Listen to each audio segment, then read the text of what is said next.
Friends, 'Tayaramma Bangarayya' movie చాలా బాగా నచ్చింది ఫ్రెండ్స్ నాకు. ఇప్పట్లో అలాంటి సినిమాలు రావడంలే. చాలా బాగా కథ, మంచి కథతోటి అస్సలు ఏమాత్రం బోర్ లేకుండా, కొట్టకుండా, ఫైటింగ్లు అలాంటివి లేకుండా భలే మంచిగా సినిమా బాగా తీశారు. చాలా బాగుంది. అన్ని విలువలు బాగా చూపించారు దాంట్లో.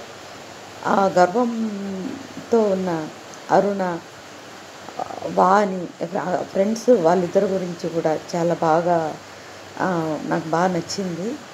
అరుణ వాణి గురించి టౌన్లో ఇచ్చి చదువుకున్న అతనికి ఇచ్చి చేయాలని అలా ఆలోచన చేస్తుంది. వాణి మాత్రం పల్లెటూరులోనే ఆనందం ఉంటుంది అంటుంది. ఇది భలే నచ్చింది. అనుకున్నట్టుగానే మాధవి ఫొటోస్ మార్చేస్తుంది. ఫ్రెండ్ బాగా పద్ధతిగా చీర కట్టుకుండేది ప్యాంటు షర్ట్ వేసి టోపీ పెట్టి పెళ్ళిళ్ళ పేరాకిచ్చి పెళ్ళి సెట్ చేయమంటుంది. తనేమో ఇట్లా పట్టణంలో తన పెళ్ళి సెట్ అవుతుంది. పెళ్ళి అయిన తర్వాత చాలా బాగుంది అసలు. అక్కడ రంగనాథ్ సంగీతను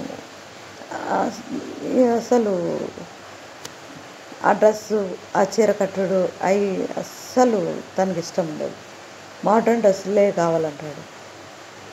ఈమె మాత్రము వాణి చీర అది అట్లా ఆ వాతావరణంలో పెరిగిన మనిషి. తనకు ఏమాత్రం ఇష్టం ఉండదు. దానికి భర్త సతాయింపు ఎక్కువైపోతుంది.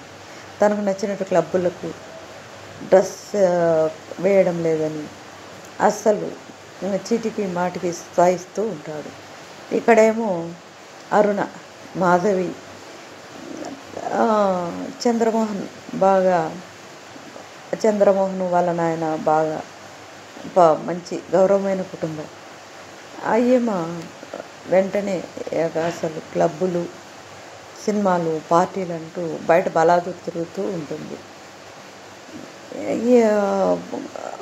అట్లా ఇక్కడేమో ఇట్లా. అందులో తాయారమ్మ బంగారయ్య ఒక చోట వీళ్ళు కలుస్తారు. వీళ్ళని చూస్తారు, సంగీతను రంగనాథను చూస్తారు. చూసి అప్పుడు వీళ్ళు వాళ్ళ కాపురం ఎట్లయినా చక్కబెట్టాలని వాళ్ళతో దూరపు చుట్టం సంబంధం కలుపుకొని ఇంటికే వస్తారు. నేరుగా వచ్చి ఛాయాదేవి సంగీత అత్త, వాణి అత్త, ఆమె ఫైటింగ్ చేస్తుంది. ఎవరు మీరు, అసలు మా ఇంటికి రావద్దండి అంటే, దూరపు చుట్టాలు మేము ఇక్కడే ఉంటామని ఆమెను బెదిరించి ఎలాగోలా ఇంట్లో ఉంటారు. ఉండి ఏమను మార్చాలని సంగీతం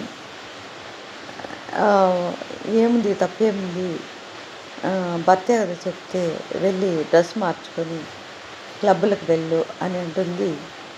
సావుకార్జనికి తాయారమ్మ చాలా చక్కగా నటించింది. బంగారయ్య, సత్యనారాయణ చాలా అద్భుతంగా నటించాడు. వీళ్ళిద్దరు కాంబినేషన్ భలే చూడ చక్కగా ఉంది. వీళ్ళిద్దరూ వాళ్ళను చక్కబెట్టే తీరు భలే నచ్చుతుంది. ఈ కాలంలో ఇలాంటి సినిమాలు చాలా కరువైపోయాయి ఫ్రెండ్స్. చాలా చక్కటి సినిమా చూడండి. ఇప్పుడు కూడా అసలు చూస్తే అద్భుతంగా ఉంది సినిమా. ఎన్ని రోజులు చూడలేదని, అంతకుముందు ఎప్పుడో చూశాను, ఈ మధ్య మళ్ళీ చూడాలనిపించింది. చాలా బాగుంది సినిమా. చూస్తుంటే మళ్ళీ చూడాలనిపిస్తుంది. అంత బాగుంది. వాళ్ళిద్దరూ చాలా చక్కగా యాక్టింగ్ చేశారు. షావుకార్జానికి కైకాల సత్యనారాయణ అద్భుతంగా జీవించేశారు. వీళ్ళు ఆమెతో పాటు క్లబ్బులకు పోతారు. పోయి రంగనాథ్ తాగాలని సంగీతపై ఒత్తిడి చేస్తాడు. ఈమె తాయారమ్మ సరే ఇక్కడంతా వద్దు, చాటుగా తాపిస్తా అనేసి తాగినట్టు యాక్టింగ్ చేపిస్తుంది. నమ్ముతాడు రంగనాథ్ తాగింది లేదు. అట్లా అందులో శరత్ బాబు విలన్గా ఉంటాడు. అందరిని చూసిన వాళ్ళల్లా కావాలని మూడు పెళ్ళం ఫైటింగ్లు చేసి విడిపోయిన వాళ్ళని టార్గెట్గా చేసుకొని వాళ్ళతో రిలేషన్ మెయింటైన్ చేయాలని తహతహలాడుతూ ఉంటాడు. అందులో వీళ్ళు కనిపిస్తారు. ఎలాగని ఏమన్నా దక్కించుకోవాలని చూస్తూ ఉంటాడు.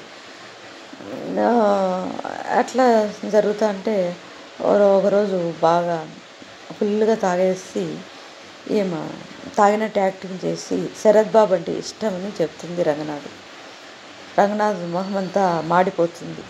ఇంటికి పోతారు. క్లబ్ నుండి నేరుగా ఇంటికి పోతారు. ఛాయాదేవిని అడుగుతుంది, ఏంది ఇట్లా వచ్చినావని. నోరు మూసుకుంటుంది సంగీత ఛాయాదేవిని. ఇంకా ఆమె ఏం చేసేది లేక పైకి వెళ్ళిపోతుంది. ఏమో బెడ్రూమ్లోకి పోయినాక కలవరిస్తూ ఉంటుంది శరత్ బాబుని. రంగనాథ్కి అస్సలు నచ్చదు. అస్సలు ఎందుకు నువ్వు ఇలా ప్రవర్తిస్తున్నావు అని అరుస్తూ ఉంటాడు. నువ్వు ఇట్లా చేయడం బాగాలేదంటే అవన్నీ కలవరిస్తూ ఉంటుంది. మళ్ళీ ఇట్లా జరుగుతుండగా అక్కడ చంద్రమోహను మాధవి వాళ్ళిద్దరి జంట కొడుకు పుడతాడు. ఆమె మాధవి ఇష్టంతోనే కొడుకు జన్మనిస్తుంది. ఎప్పుడు ఆ పిల్లని ఇంట్లో వదిలేసి క్లబ్బులంట అక్కడంతా పరిగెత్తూ ఉంటుంది. అంతలో చంద్రమోహన్ ఒకసారి క్లబ్కి వస్తాడు. వస్తూనే వీళ్ళు క్లబ్కి వస్తారు. సంగీత, రంగనాథ్ పాటలు పాడుతూ ఉంటుంది. పాడేటప్పుడు చంద్రమోహన్ తన బాగా పాటలు వెళ్ళబోసుకుంటాడు. అప్పుడు తాయారమ్మ, బంగారయ్య అక్కడే ఉంటారు. వాళ్ళకి అర్థమైపోతుంది. నెక్స్ట్ ఇక్కడే మనం తీసుకోవాల్సింది, ఈ వీళ్ళని బాగు చేయాల్సిందే అంటుంది తాయారమ్మ. అవును పదాంప అనేసి అక్కడికి వెళ్తారు. అక్కడికి వెళ్ళి అక్కడ అట్లే ఆమె తరపు మాధవి తరపు సంబంధం చుట్టరికం చెప్తారు. అక్కడ చుట్టరికంతోనే స్టార్ట్ చేస్తారు. చేసి అక్కడ చేరిన తర్వాత మాధవికి ఫస్ట్ ఇష్టం ఉండదు, మళ్ళీ తర్వాత కొంచెం ఇష్టమవుతుంది. అట్లా ఉండగా ఈ ఇల్లు ఎక్కువ అయిపోతుంది. రంగనాథ్ ఈ సంగీత ఎక్కువ కలవరింపులు అయి చూస్తేనే రంగనాథ్ అంటాడు, నువ్వు ఇట్లా చేయడం బాగలే, నాకు నచ్చలే అంటాడు. అంటే నువ్వే కదా ఇట్లా తాగమని చెప్పింది అని అంటుంది. నాకు అస్సలు ఇష్టం లేదంటాడు. అప్పుడు సంగీత, నేను అస్సలు యాక్టింగ్ చేసిన, నేను ఏం లేదు మామూలు వాణిని నేను అంటుంది. అప్పుడు హ్యాపీ అయిపోతాడు. అంతలో ఇక్కడ చంద్రమోహన్ సంసారం కూడా చక్కబెడుతుంది ఈమె తాయారమ్మ. శరత్ బాబు ఆమెను ఏమో చేయాలని ఉంటాడు, అక్కడి నుంచి కాపాడుతుంది. మళ్ళీ ఆమె కొడుకు మీద ప్రేమ కలుగుతుంది మాధవికి. అంత కథ అంతా సుఖాంతం అవుతుంది. చాలా బాగుంది ఫ్రెండ్స్. ఈ కాలంలో అట్లాంటి సినిమాలు మచ్చుకైనా లేవు. సూపర్ ఉంది.